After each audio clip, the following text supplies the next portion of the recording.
guys, I'm back today with my May budgeting video, so if you're curious to see how all the numbers look for this month, stay tuned. Hi there, thanks for watching today. If you're new here, my name is Kristin.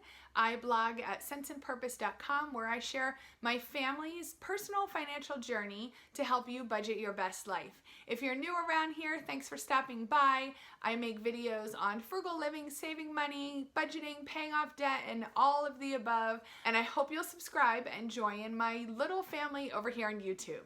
Now, every single month, I post a budgeting video. If you haven't seen these before, then the income is actually estimated since I make the videos before we get paid for the next month, and we have a variable income. So I do my best to estimate the income the best I can, but all of the expenses are our specific numbers. And I always have people asking me why I share our specific numbers, and I just want to take a minute and explain. I know it's a bit vulnerable, kind of putting our personal information out there, but I feel like if I would have found videos like this when I was first getting started budgeting, I'm such a visual person that I really need to see things to understand. So I feel like if I would have found videos like this at that time, it would have helped things click for me so much faster. And I really would have been able to get better at budgeting and kind of master my budget a lot quicker than I did. So it's just my attempt at really helping you guys that might be struggling or might be a little bit confused about how an actual budget works.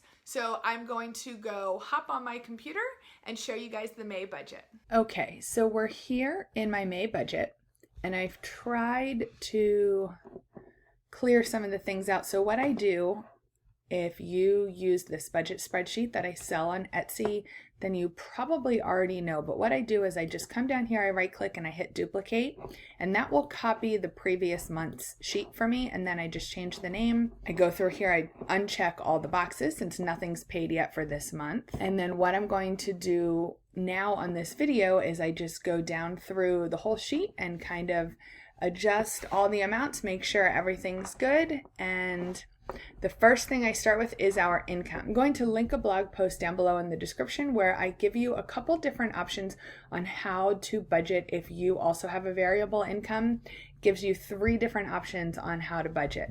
And the option that we use is I just simply estimate. And I always estimate low. So we're going to go with the first half of the month, an estimate of $2,100.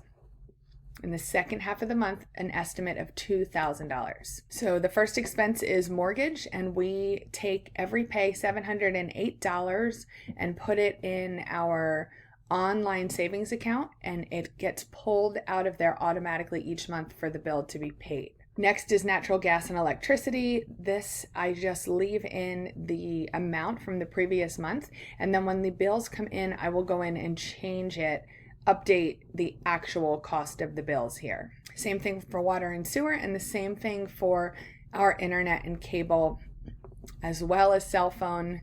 Those are all the bill amounts from the prior month. Our trash bill, we take $27 in the first paycheck of the month, and we put that into our savings account for a sinking fund, and that will be pulled out quarterly to pay our trash bill. $25 house maintenance for the first pay and the second pay. That actually will show up down below in our cash envelope section.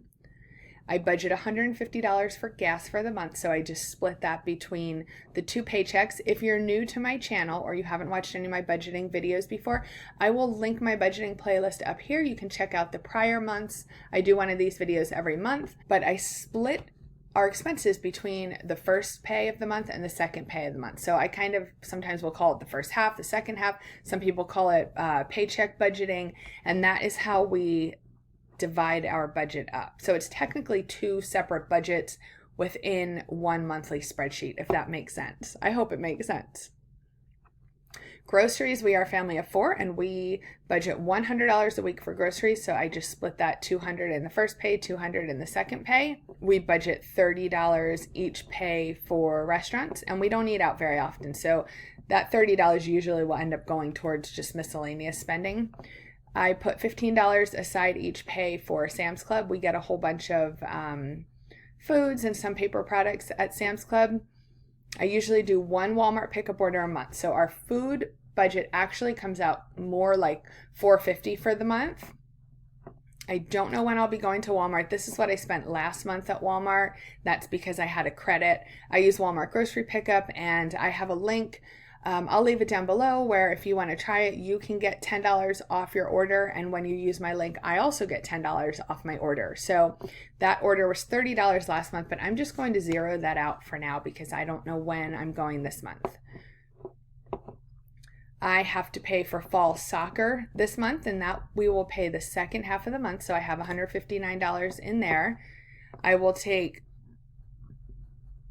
$10 out. Let me change that. $10 out each paycheck for kids commission. And I have a kid commission video. You can check that out. I'll link to it up here. If you have kids and you want to start paying them commission, that's the system that we use for our kids.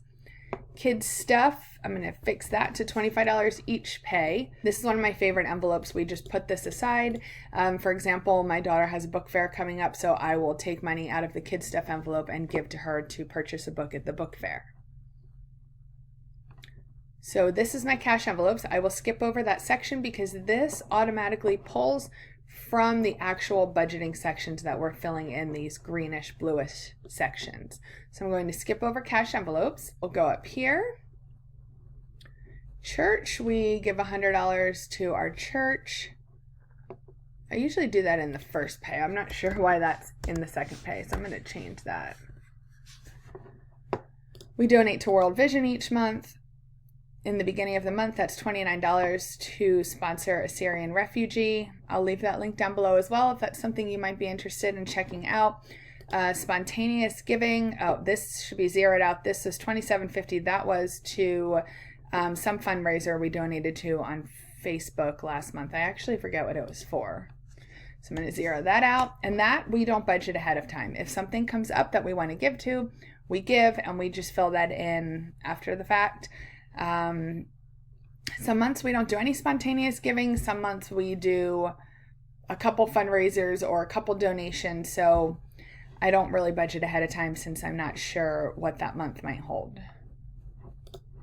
Emergency fund, I put zero in for now. We budget zero, and eventually we will start taking our savings out first. But for right now, while we are trying to build up our emergency fund, we take out what's left. We do zero-based budgeting. So I do all of our income and our expenses, and whatever's left at the end of the month is what will go towards our emergency fund. So right now, we pretty much just focus on one major goal at a time. Retirement savings. My husband's pension does come out of his check automatically, but we don't budget for that since that comes out of the gross amount and not his net paycheck. Stash, this is the little investing app I play around with my personal money each month. So that's $10 the second pay plus a $1 fee the second pay. So that's a total of $21 for the month. Sinking funds we are not contributing to at the moment until our emergency fund is complete. Extra to mortgage, I was putting a little bit extra in our mortgage account. I wanted to have an extra half a payment sitting in that account just in case there were any billing delays or depositing delays. I didn't want that to make any of our payments bounce. So I have completed the extra to mortgage. It's technically part of our emergency fund, but I don't really count it as our emergency fund because I'd like to let it sit in the mortgage account always as a buffer. Our auto insurance, my husband's life insurance, and my life insurance, 127, 36, and 24, will all be transferred to our savings account the first half of the month. And our pet insurance is billed to our credit card the first half of the month. We use Pet Plan. I can leave that link down below as well if you are interested in getting insurance for your pets. Pet food is zero this month because we just got a new bag at Sam's Club for our dogs, and I just got a new bag from our Target auto ship for my cat.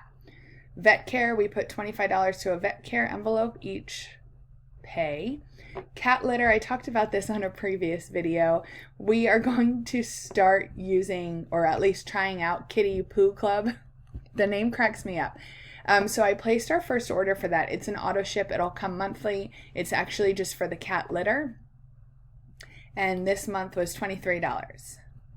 Our personal money, my husband gets $65 My husband gets a total of $75, $65 he gets in cash. I get a total of $60, and $40 of that I get in cash because the rest had just gone to the investment app I talked about up above. I'm going to make this 0. My husband's gym membership comes out the second half of the month.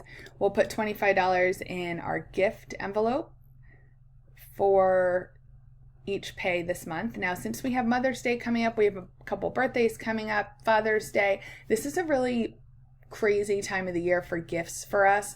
So this is something that if my husband's pay ends up being a little bit more than anticipated this month, I will also probably try and throw some extra in our gift envelope, try to build that up a little bit since we will be purchasing a lot of gifts in the next couple of months. Lunch money, that's $10 each pay for my husband and my son's lunch. They only purchase lunch on work training days and once a week for my son at school. $10 each pay in the doctor and medicine envelope. $10 for toiletries each pay. My husband pays for Spotify. That's the extra $10 of his personal money. So he gets $65 in cash and $10 goes to pay for Spotify. Change that. Entertainment, $30 a pay. Miscellaneous, $40 a pay. Haircuts, $10 a pay. Actually, I will leave this for $20 because my daughter wants to go get her hair cut really short at the hairdresser at the end of school, and I am not comfortable doing that type of haircut. So I'm going to put a little extra in to save for that. Clothing, we're going to be needing some spring, summerish clothes, so I'll do $25 per pay. This was for my son's summer camp, which we already paid for. This was for the grill. That was completely paid for now. My daughter's summer camp will come out the second half of the month. That's $34.38. The pool is also now paid for. We did that last month as well. And Amazon Prime surprised me last month. So I have to make a note of that I made a note of that in my budget for last month so that I can check and plan for it accordingly next year. So I did not expect that to be coming out. Now, I did mention that I have to get some dental work, and that's about $100. So I'm going to do $55 for each pay, and hopefully I will have the total amount that I need to schedule that next month. This is just a notation here that I take a total of $214 for our monthly bills that I put in our savings account. And when I make that specific transfer, I will check that off over here just so I know that's completed. I also check it off on my bill tracker, but I like to keep an electronic note as well while I'm here. Budgeting notes. I don't think I have any extra budgeting notes. I don't think I have any specific budgeting notes this month, but if I do, I note them in here just so I can go back through the prior months and see what I might have wanted to remind myself about. Okay, down to our savings and our sinking funds. Currently, we have $5,400 in our emergency fund. This is where I'm going to keep the savings for the dental work I need to schedule. Our grill, as I mentioned, is paid for, so I'm going to go ahead and clear that out. My son's camp is paid for, and our pool dues are paid for. So right now, we're not really tracking much besides our 3 to 6 month emergency fund. So that's all cleared out. So we're going to come up here now and see what we're left with. And I always chuckle at this point because if you've seen these videos before, then you know I'm usually at a negative here. And just to explain a little bit, that is due to me just estimating my husband's pay. So when his pay comes in, it's almost always higher than I estimate. This is partly why I estimate low. Then these differences here, so here it takes our income for the first half of the month and our expenses for the first half of the month, and it leaves us with the difference. So we are almost $20 left here. But on the second half of the month, you can see we're actually in the negative. So what I will do is if we come too close at the end of the month, I will cut some of the cash envelopes that we contribute to that paycheck And if we end up with a balance here, that is what I will go ahead and put in our emergency fund. Now, the one thing I want to mention for this month, we ended up with a third paycheck at the very end of March. And when I did my March budget, I didn't realize that. I completely overlooked that we will have a third paycheck. So instead of taking the $708 from that third paycheck to put in our mortgage account, we are actually going to take that money and put it to our emergency fund. Now, the reason it's not showing on this budget is because I'm actually still filming this video in April, and I'm not completely sure what the dollar amount is that we'll be able to put towards our emergency fund. But for now, I'm not counting on any specific numbers, so I didn't add anything to my sheet yet. And also, we are saving, I'm going to mark this down here. We are saving for an end of the school year gift. I don't want to put what it is in here in case my kids are in the room while I'm working on this. We are working for an end of the year gift for our kids. We're going to put in a basketball net outside so they can play during the summer. They're both pretty into basketball right now, and we used to have one that was, it just moved around. It was like a temporary one, and we want to get one that we actually cement into the ground so they can play and enjoy it all summer long. So I think we budgeted maybe anywhere between $300 and $400 for that. We haven't picked out the one we want yet, but I was able to put $130 aside for that gift over this past month. And we kind of decided it after I already filmed the April budgeting video, so that's why you hadn't seen that in last month's video as well. So we have $130 for that right now, and depending on what my husband's pay comes in at this month, hopefully we'll be able to contribute some money towards that as well. As mentioned, we'll just continue to save whatever we can towards our emergency fund. Our summer's quickly filling up, so I hope that we're going to maybe have a little bit extra throughout the summer to do a day trip here or there with the kids, and I'm sure that will show up in my budgeting videos throughout the summer, so I'll keep you guys posted on that. Leave me a comment, let me know what you guys are up to for the summer. What are you doing with your budget? Are you planning for any vacations or anything specific? Let me know. I love to hear what you're up to. So that was our budget for May. Hopefully we'll be able to stick to it. I feel like things have been a little crazy around here lately. I hope you liked the video. I hope you found it helpful in some way. Please give it a thumbs up. Let me know in the comments what your May budget is looking like. Is this a busy time of year for you? Are you saving for vacations? I'd love to know what's going on with your budget this month. And if you're not subscribed, I hope you'll consider subscribing. That's all for me today. I hope you have a great day. Bye.